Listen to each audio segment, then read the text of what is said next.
हे दोस्तों, कैसे हैं आप? आपका स्वागत है आपके अपने चैनल में जिसका नाम है द विजडम टॉक्स। और आज मैं आप सबके लिए लेकर आया हूं एक बहुत ही अच्छी बुक की समरी जिसका नाम है रिच डैड पुअर डैड, जिसके ऑथर हैं रॉबर्ट कियोसाकी। मगर उससे पहले अगर आप पहली बार चैनल पे आए हैं तो चैनल को सब्सक्राइब करके बेल आइकन दबाना ना भूलें। हे गाइस, आप में से बहुत से या बहुत से भी क्या सारे ही अमीर बनना चाहते हैं। पर क्या आप जानते हैं कि अमीर होना होता क्या है? कुछ को लगता है जब मुझे एक मोटा पेचेक मिलने लग जाएगा तो मैं अमीर हो जाऊंगा, या मेरा बिजनेस अच्छा चलने लगेगा तो मैं अमीर बन जाऊंगा। पर क्या सच में ऐसा होता है? आप जितनी सैलरी या इनकम के सपने देख रहे हैं उतनी ही सैलरी के कुछ लोग आपको आपके ही आसपास मिल जाएंगे जो उतनी इनकम होने के बाद भी मनी के लिए स्ट्रगल कर रहे हैं। इसे एक और ढंग से समझिए। अगर आप आज वो काम करना छोड़ दें जो आपकी इनकम का मेन सोर्स है, अब वो चाहे जॉब हो या बिजनेस, तो आप कितने दिन तक अपनी सेविंग्स पे सरवाइव कर सकते हैं? अगर जवाब आपको डराता है तो आज का ये वीडियो एंड तक ज़रूर देखना। आप बिना काम किए कितने समय तक सरवाइव कर पाओगे, ये डिपेंड करता है आपकी वेल्थ पे। ऑथर कहता है कि अमीर कभी पैसे के लिए काम नहीं करता, बल्कि पैसों को अपने लिए काम पर लगाता है। अब आप सोचेंगे कि पैसों को काम पे लगाने का क्या मतलब होता है। इसका मतलब होता है अपना पैसा ऐसी जगह इन्वेस्ट करना जहां वो पैसा आपकी फ़िज़िकल इन्वॉल्वमेंट के बिना बढ़ सके।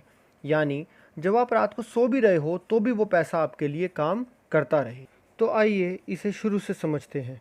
रॉबर्ट का जन्म यूएसए के हवाई में हीलो नाम की जगह पर हुआ था। रॉबर्ट के फादर एक पीएचडी होल्डर थे। वो एक बहुत बड़े इंस्टीट्यूशन में जॉब करते थे जहां उन्हें बहुत अच्छी सैलरी मिला करती थी। मगर फिर भी वो हमेशा मनी के लिए स्ट्रगल किया करते थे। उसका रीज़न ये था कि उन्हें पर्सनल फाइनेंशियल मैनेजमेंट की नॉलेज नहीं थी। रॉबर्ट के फादर को इसीलिए इस बुक में पुअर डैड बोला गया है। रॉबर्ट जिस स्कूल में पढ़ता था वहाँ उसका एक दोस्त बना जिसका नाम माइक था। और उसके फादर कुछ खास पढ़े लिखे नहीं थे, मगर उन्हें फाइनेंस की बहुत अच्छी नॉलेज थी, और उन्हें ही इस बुक में रिच डैड कहा गया है। और रॉबर्ट के वो रिच डैड, जो रियल में रॉबर्ट के फ्रेंड माइक के डैड थे, आगे चलकर हवाई के one of the most rich person बने। छोटा रॉबर्ट जब अपने पिता को पैसों के लिए स्ट्रगल करते देखता तो वो बहुत कंफ्यूज होता। एक दिन उसने अपने फादर से पूछा कि हाउ टू बिकम रिच। अब क्योंकि उसके फादर खुद रिच नहीं थे तो उनके पास रॉबर्ट के इस क्वेश्चन का जवाब नहीं था। फिर भी उन्होंने रॉबर्ट से कहा कि work hard and secure a good high paying job for yourself. मगर ये सब ऑलरेडी उसके फादर के पास था। वो फिर भी अमीर नहीं थे। मगर रॉबर्ट को जानना था कि अमीर होने का क्या राज है, और उसके सभी सवालों का जवाब उसे मिला अपने रिच डैड के पास।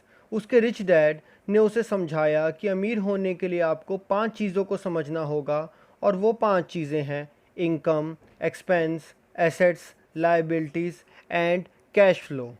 इनकम का मतलब होता है कमाई, एक्सपेंस का मतलब खर्चा, कैश फ्लो का मतलब आपका पैसा कहाँ से आ रहा है और कहाँ जा रहा है। लायबिलिटीज़ होती हैं वो चीज़ जो आपकी जेब से पैसा निकालती हैं, जैसा कि आपके ऊपर चढ़ा हुआ कोई लोन। अब हर महीने उस लोन को सेटल करने के लिए आपको पैसे देने पड़ते हैं।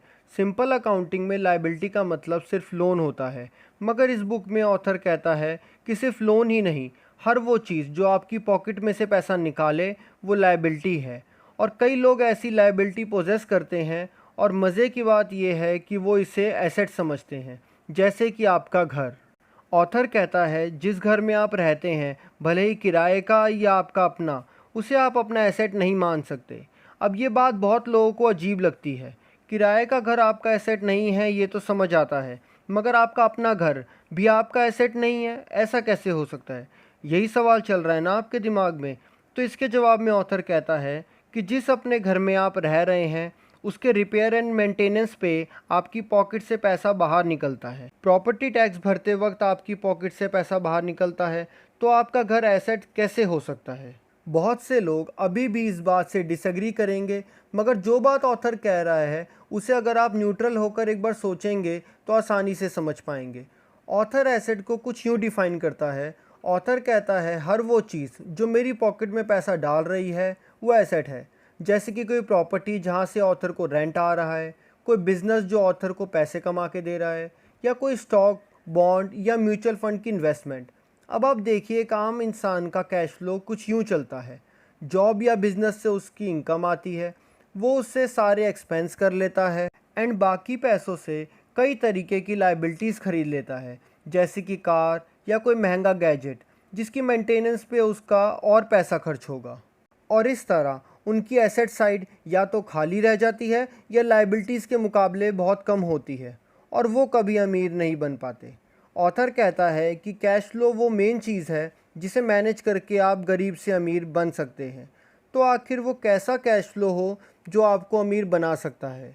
तो सुनिए, ऑथर कहता है आज से आप लायबिलिटीज़ खरीदना छोड़ दीजिए और एसेट्स को एक्यूमुलेट कीजिए। रिच डैड कैश फ्लो कहता है कि जो भी इनकम आपके पास आ रही है उसमें से सबसे पहले आप एसेट्स खरीदिए और एक्सपेंस कीजिए। फिर जब आपके एसेट्स बढ़ जाएंगे तो वो भी आपको रेगुलरली इनकम कमा के देंगे, और जिस दिन आपके एसेट से आने वाली इनकम इतनी हो जाएगी कि आप उस इनकम पे सर्वाइव कर पाओ, उस दिन के बाद फिर कभी आपको अपने सर्वाइवल के लिए पैसा नहीं कमाना पड़ेगा और उस दिन आप सही मायने में फाइनेंशियली फ्री भी होंगे और ट्रू टर्म्स में रिच भी। ऐसी इनकम जो आपके फिजिकल इन्वॉल्वमेंट के बिना आपकी किसी इन्वेस्टमेंट से जनरेट होती है उसे पैसिव इनकम भी कहा जाता है।